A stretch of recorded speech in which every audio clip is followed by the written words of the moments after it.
First, open the shipping box, remove the set, and proceed to cut the protecting plastic wrap. Be sure not to cut the plastic wrap over the rubber face of the system. Start by cutting over the steel cable lines. Begin at one end, then continue to cut the plastic and remove the pieces to count them.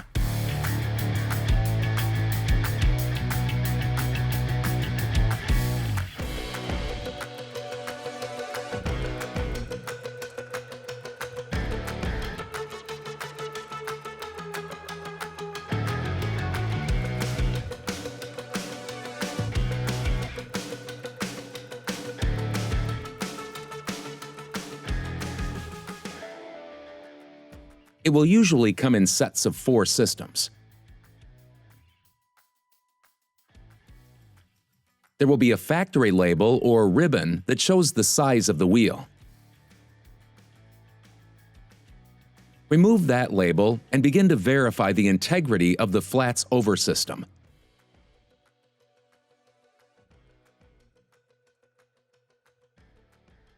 Inspect the rubber surfaces for any cuts, imperfection, or damages.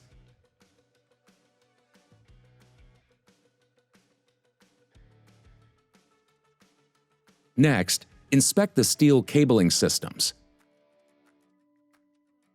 The cables should be smooth, with no loose wires or tangles.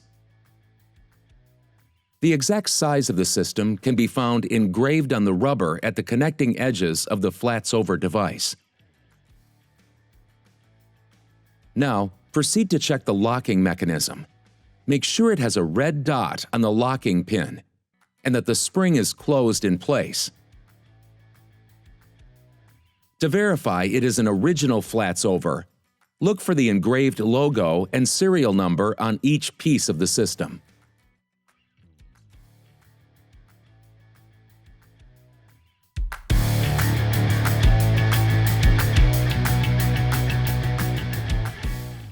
These are the tools and supplies needed to perform the flats-over safety band system. The tools can generally be found at any tire shop. We will use a wrench, medium wrench extension, an 18mm hex socket, a long flat screwdriver, a tire mount flat bar, a torque wrench, water-based tire lube, and optional use of WD-40 only for the locking nut, pin, or spring.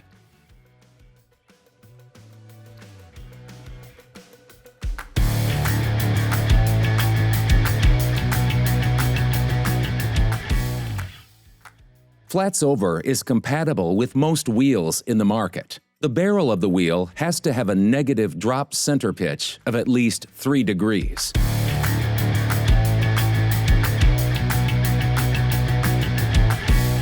To test the flats-over system, grab the system as shown. Place your feet over the lower half and, with force, pull up the upper half. If there are any defects in the steel cable mechanism, it will get loose. Then, lay the system on the floor or a work table and use the wrench and the 18mm socket to turn the locking nut by 1 click to test the locking pin. Repeat the click test on the other half of the system. 1 click is enough to test the functionality of the mechanism.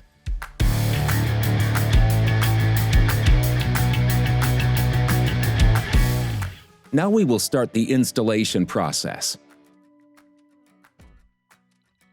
Place the wheel and the tire in the tire install machine. Secure it and pop up the upper lip of the tire. We are going to install a 20-inch flats-over system inside the tire. First, Apply the water-based tire lube to the inner surfaces of the flats over so it can rotate later when secure to the wheel.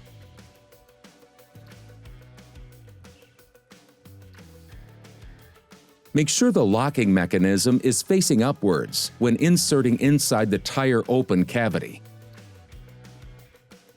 Next, begin closing the steel cables.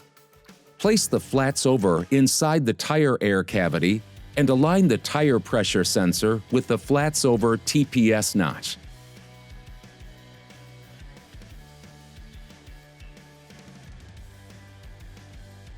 Then, locate one locking nut and the tire install bar to pull up the system, and then with the wrench, close down 2 to 3 clicks.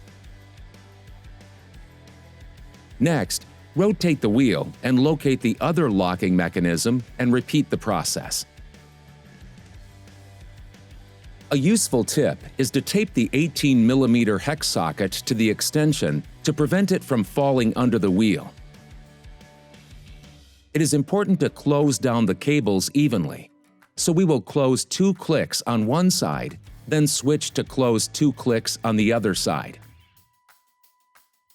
Different wheel brands will have slightly different circumferences, so the flats over system will either present different gap space at the end of the installation or will be completely closed.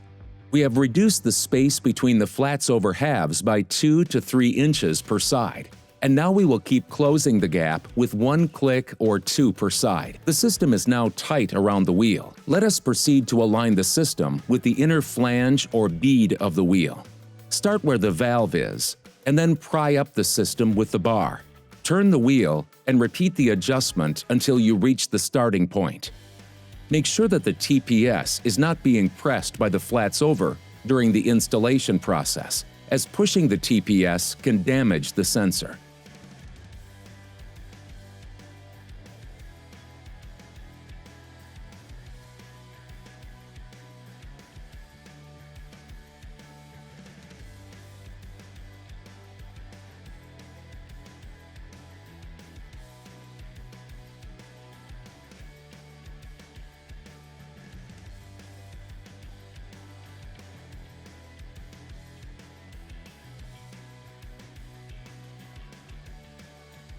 The next step is to switch to the torque wrench.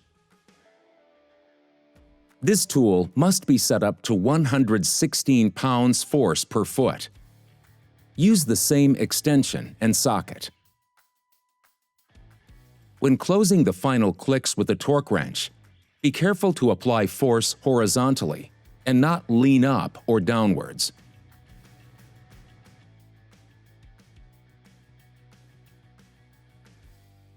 A balanced closing process is key. Try 1 click per side until the torque reaches the desired goal.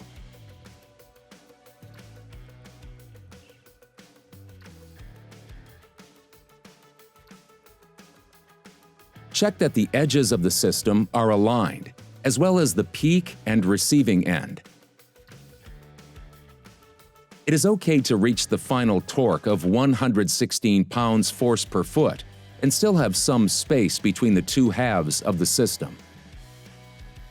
Half an inch or less is considered within the tolerance allowed.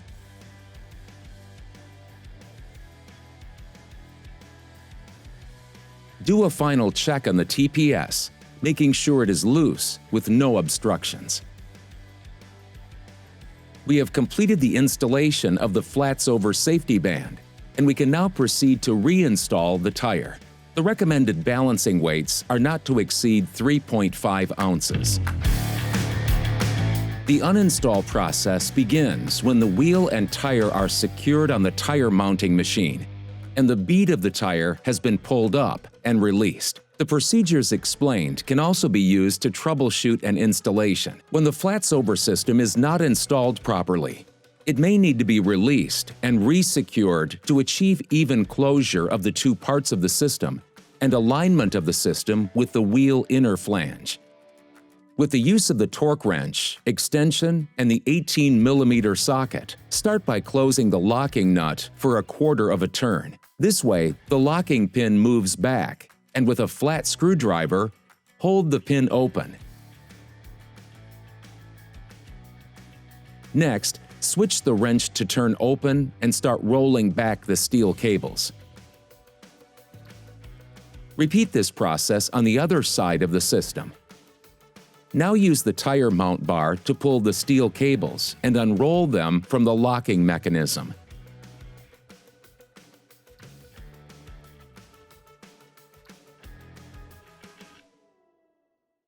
When you have enough space between the pieces of the systems to place one hand, reach down the cables and pull the end of one piece up and start taking the system out of the tire.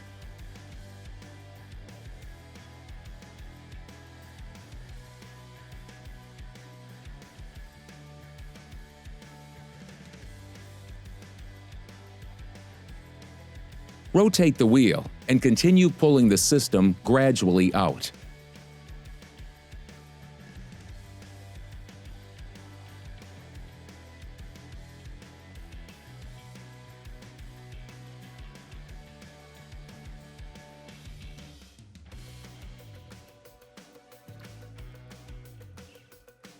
This concludes the uninstall process.